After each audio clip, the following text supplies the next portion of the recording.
And hello again. The cards of Nostradamus are these. This is my second Lo Scarabeo set with the little scarab at the top of the box right there. Very comfortable looking, very much pre-industrial age type cards. These I found, this actual set I found on Amazon for nearly $900. Which makes no sense to me. Somebody had some stock in the shop where I was Wednesday, and there I found this deck for the same price as the other one, €6.95. So that's very cheap, obviously. Back in the day when this came out, they would have been €20 or something like that, and that makes quite some sense. Let me just quickly show these to you. 78 cards, which really invites me very strongly to look at this as a tarot, even though it explicitly says that it isn't. It's not. None of the definitions in here are supposed to make you think of this as a tarot deck, really. So there's a little bit of an introduction there, and you get the divinatory meanings.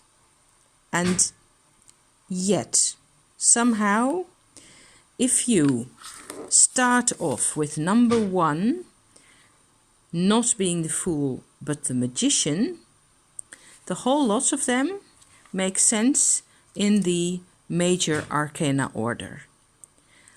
I will pause for just a minute that I can make myself some tea. Bear with. So, there I am with my 22 cards in order, where 22 looks very much like a fool, doesn't he? And he's called Truth. This is the oracle card for truth then. So, going back to number 1, I'm just going to say this out loud like that. Magician would be ambition. It's not so bad. There's a woman, but I'm not so much necessarily into the actual imagery on the card as onto the relationship between these and sort of the whole of the process going through them, okay?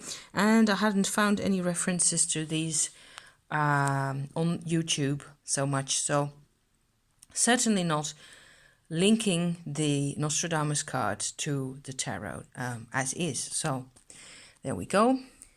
High Priestess, Empress, Emperor, Hierophant, Lovers, of course, or is it Chariot? Chariot, Progress, definitely. Justice in the, number 8, Order for Justice position. Hermit, why not? Opportunities, Wheel of Fortune. Strength, there you go, number 11, that sometimes exchanges with number 8, okay, as we know. Hanged Man, Knowledge. You see how it fits, it's really the same structure. Metamorphosis, 13, Death. I like this. I like it that it's called Metamorphosis and that I can think of it as a death card. And I don't have to think of it as a death card, if that makes sense. Temperance, called Rebirth here. I like that. Somehow it manages to work for me. Materialism, the devil. Vanity would be the Tower, of course. They're more realistic images. These are the images come from this Cesare Ripa book of the late 16th century, I think, and they are really moral emblems. They're called books of emblems, emblematica, and that's how people used to organize their knowledge before we all went off to university, So fantasy would be the Star card. Fears would be the moon card. It says a lot about that period, that this card would be, a moon card would be fearful. It still works like that for millions of people, okay? Don't we know, we all run into that type of stuff. And the sun becomes an ostentation card. Sfarzo. Suntuosida. Prunk. Yeah. Showiness, general showing off type thing. It's a completely different interpretation of the sun.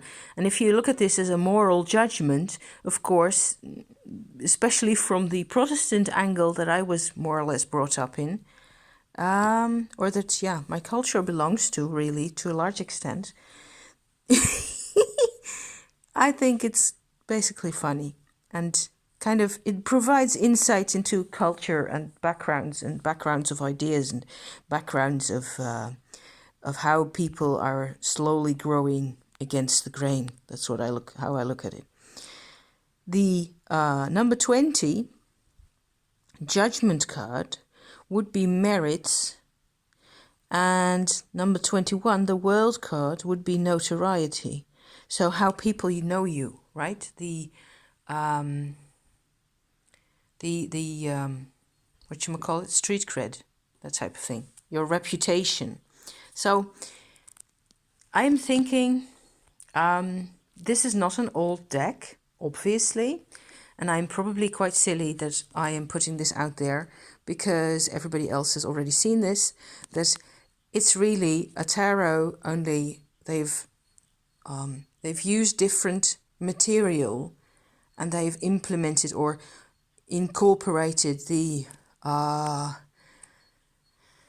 moral types here into the stream that was already known from the tarot, from the majors, certainly.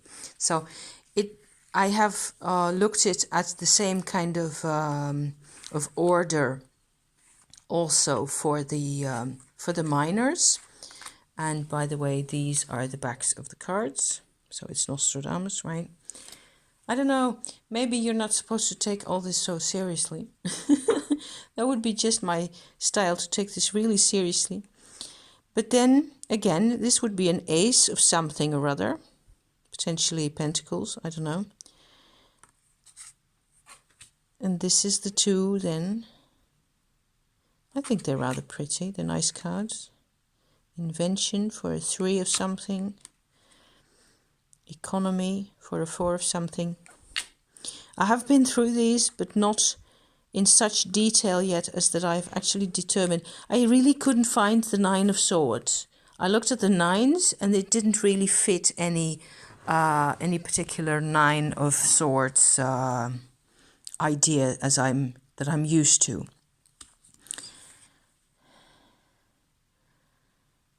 Mors et vita. It says at her feet, Mors et vita, death and life. I love that. I just like it because this does not rule my life anymore. And just like the Kala Chakra oracle cards just now, I think the colors come out quite well on the screen. Tenacity. That's a virtue then, isn't it? Vigor. She doesn't look all that vigorous. Faces are a bit, it's a bit like Marseille meets Oracle meets Tarot meets Nostradamus, I hope. Now that would be a 9 of Swords, wouldn't it? I don't think it really matches up, but we'll have to look at it again. I don't know. It's not even vintage. We're in the 19th century, the Victorian age that we're all so fond of. Everybody loves their vintage, don't we? Back in the time that the Victorian was the modern way of doing things, back then this was old school and pretty. Times change. People don't, really. People are just and we still very much love to look at representations and ideas and diligence. That would be the Eight of Pentacles, wouldn't it? Constancy. I don't mind. I mean, yeah. But it's more realistic, and you shouldn't really let that get to you. I don't think you should look at this like somebody's telling you what to think or anything. Consideration. They're just virtues. They're just a big bundle of virtues, and that's how people used to organize their world, or they used to try and organize each other back in the day. So, okay, there you go. It's just an impression, really. It's hardly a review. I edged them in purple, which I think looks rather nice, both with the striking blue backs and the fronts of the cards, which are really quite different. And yeah, I don't know anything about Nostradamus other than that he was born in the south of France, and you know,